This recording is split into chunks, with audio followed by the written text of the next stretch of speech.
At Anurag University, be everyone you dream to be.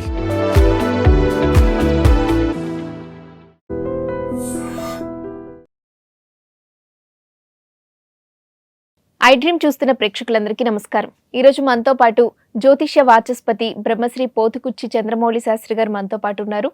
July 16 నుంచి August 16 వరకు సూర్యగ్రహం కర్కాటక రాశిలోకి ప్రవేశించడం వల్ల ద్వాదశ రాశుల వారికి ఏ విధంగా ఉండబోతుందనేది గురుగారిని అడిగి తెలుసుకుందాం. నమస్కారం గురుగారు. ఓం శ్రీమాత్రే నమః. గురుగారు, మిథున్ రాశి వారికి ఈ జూలై 16 నుంచి ఆగస్టు 16 వరకు సూర్యగ్రహ ప్రభావం అలాగే ఇతర గ్రహాల ప్రభావం వల్ల ఈ రాశి వారికి ఏ విధంగా ఉండబోతుందనేది తెలియజేస్తారా?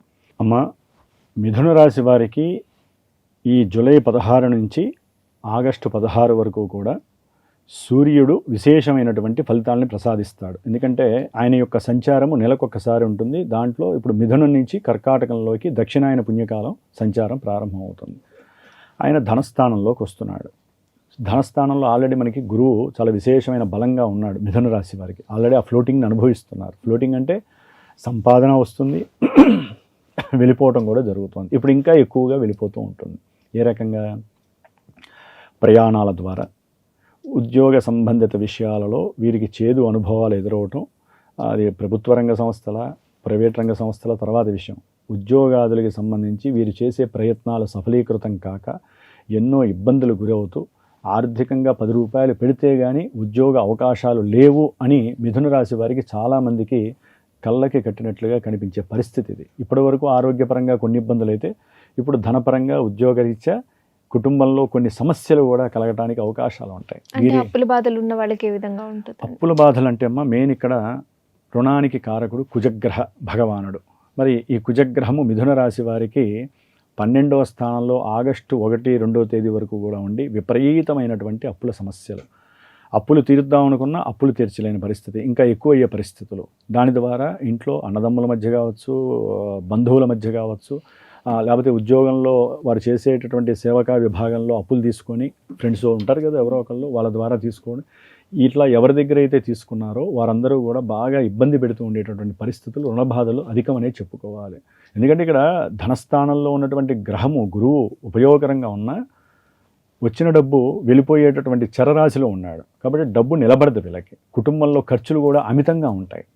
ఎందుకంటే ఈ యొక్క రుణబాధల వలన వీరికి వచ్చేది ఎంతైనా కూడా రుణానికి ఈఎంఐలు కట్టడమే సరిపోతూ ఉంటుంది మిథున రాశి వారికి. సరే, ఆగస్టు 2 తర్వాత ఏమన్నా బాగుంటుంది అంటే, ఎప్పుడైతే కుజుడు జన్మరాశిలోకి వస్తాడో ఆరోగ్యరీత్యా ఇబ్బందులు, బంధువులతో ఇంకా సమస్యలు, వాగ్వాదాలు ఎక్కువ చేయటం, ఉన్నది లేనట్టుగా ఊహించుకోవటం, లేనిది ఉన్నట్టుగా ఊహించుకోవటం, ఇట్లా ఎన్నో రకాలుగా చేసేటటువంటి వ్యాపారాలలో కూడా నష్టాలు రావడానికి అవకాశాలు ఎక్కువగా ఉంటాయి.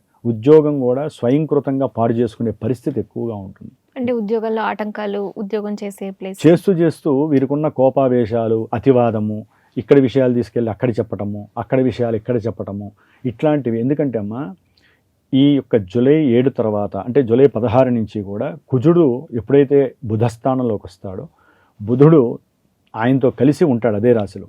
దానివల్ల ఏమవుతుందంటే వీరి మధ్య కంజంక్షన్ అనేటటువంటిది ఈ రాశిని పాడు చేస్తుంది. వీరికున్న ఆలోచనలు, అవసరం లేని ఆలోచనలు ఎక్కువ అవుతూ ఉంటాయి. అబద్ధాలు చెప్పటము, ఉద్యోగస్తులు వారి ఫ్రెండ్స్తో కానీ ఉద్యోగాల్లో చేసే వాళ్ళతో కానీ అబద్ధాలు చెప్పటము, అది ఎప్పుడప్పుడు బయటపడటము, వీళ్ళ గురించి వేరే వాళ్ళు ఇంకో రకంగా అనుకోవటం, ఇట్లా ఎన్నో రకాలుగా వీరికి ఆత్మ సంక్షోభం జరుగుతుంది. అట్లాగే వ్యక్తిగతమైనటువంటి వీరిపైన ఉన్నటువంటి ఒక అభిప్రాయం ఉంటుంది అందరికీ, అదంతా కూడా పక్కకి తీసేసుకుంటారు వీళ్ళే. అందుకనే మిథున రాశి వారు ఈ నెల రోజులు కూడా సూర్యబలము లేదు, కుజబలము లేదు. కాబట్టి ఇబ్బందులు బాగా ఎక్కువగా ఉంటాయి. గురుబలం ఉంది కాబట్టి మాకు ఇబ్బంది లేదని మాత్రం ఎవరు అనుకోవద్దు. ఎందుకంటే గురుడు వలనమ్మ వివాహ సంబంధితమైనటువంటి అవకాశాలు వస్తాయి, కానీ వివాహం జరగదు. అలా వచ్చి దూరం వెళ్ళిపోతూ ఉంటాయి. లేకపోతే అవతల వాళ్ళ యొక్క నిర్ణయాలు కూడా ఆలస్యం చేస్తూ ఉంటాయి. దాంట్లో కుటుంబంలో కొంచెం అర్థం కాని పరిస్థితి, సంక్షోభాలు ఏర్పడుతూ ఉంటాయి. రెడీ చేసుకుంటారు బంగారాలు, వెండి, ధనము, అన్ని డబ్బులు పెట్టుకుంటారు, వివాహం అయిపోతుందని.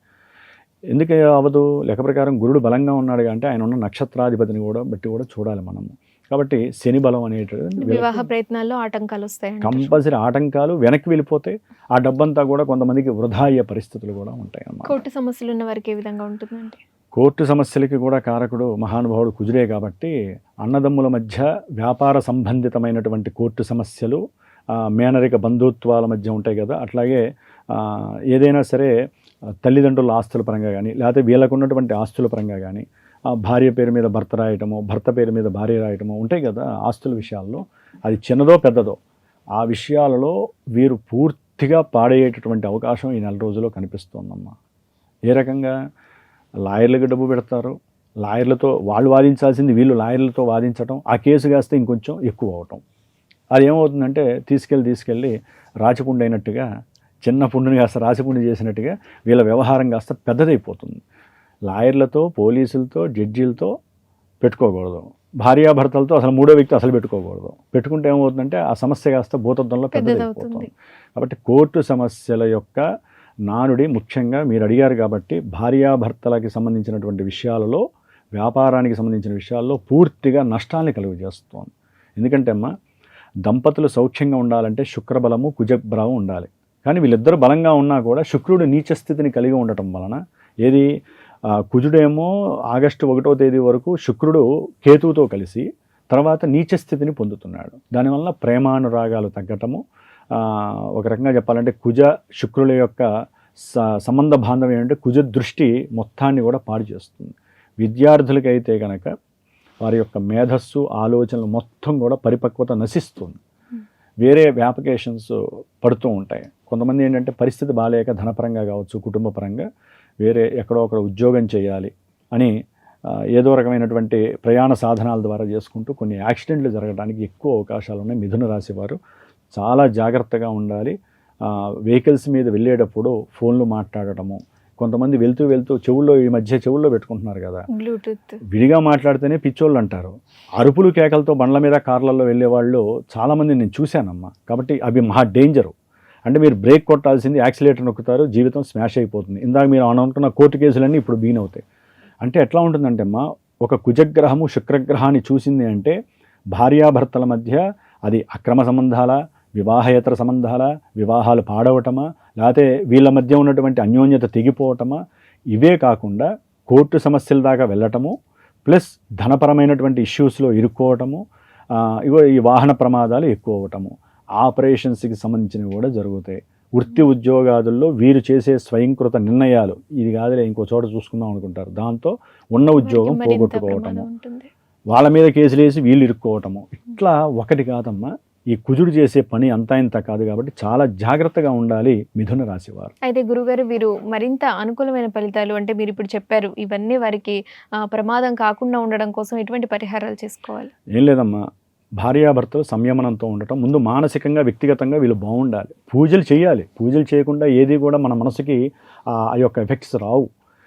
వీళ్ళు ఏంటంటే సాధ్యమైనంత వరకు ఈ నెల రోజులు కూడా సూర్యగ్రహ ఆరాధనతో పాటుగా సుబ్రహ్మణ్య ఆరాధన మస్ట్ అండ్ షుడ్. కోర్టు సమస్యల పరంగా కానీ, ఆర్థిక నష్టాలు కానివ్వండి, కోపావేశాలు తగ్గాలన్నా, లేకపోతే ఉద్యోగంలో ఉన్నట్టుండి కొంతమందికి లే ఆఫ్లు అవ్వటం, ఉద్యోగాలు పోవటం, వీళ్ళ వల్లనే వీళ్ళు తెలిసి చేస్తారో తెలియక చేస్తారు, తెలియకుండానే అన్నీ వీళ్ళే చేసుకుంటూ వెళ్ళిపోతారు ఈ నెల రోజులు. కాబట్టి కొంచెం సుబ్రహ్మణ్య ఆరాధన అభిషేక రూపకంగానో, లేకపోతే బ్రాహ్మణ్ ఇంటికి పెట్టి స్వయం పాకం, లేకపోతే భోజనం పెట్టడము, లేకపోతే సుబ్రహ్మణ్య జపం చేసుకొని హోమం చేసుకోవటం. భార్యాభర్తలు అయితే కనుక ఇక విడిపోతాం అనుకునే రేంజ్లో వాళ్ళ పెద్దవాళ్ళైనా సరే అన్యోన్య దాంపత్యం కోసం దాంపత్య పాశుపత హోమం చేసుకోవటం, లేదా ఎవరైనా సరే ముందు ఏం చేయాలంటే ఎరుపు ఒత్తులతో కాస్త సుబ్రహ్మణ్యేశ్వర స్వామికి 7 ఒత్తులు వేసి నువ్వుల నూనె వేసి దీపారాధన చేసుకొని కర్మదోషాలు లేకుండా కాపాడమని కోరుకోవాలమ్మా. కాబట్టి ఈ విధంగా ఉన్నంతలో జాగ్రత్తగా చేసుకుంటూ, ఇంకా అవసరమైతే ఎవరినైనా గురువుని సంప్రదించి జ్యోతిష్య పరిజ్ఞానాన్ని వాళ్ళు వాడుకోవడం చాలా విశేషప్రదం. ధన్యవాదాలు గురుగారు. శుభమస్తు.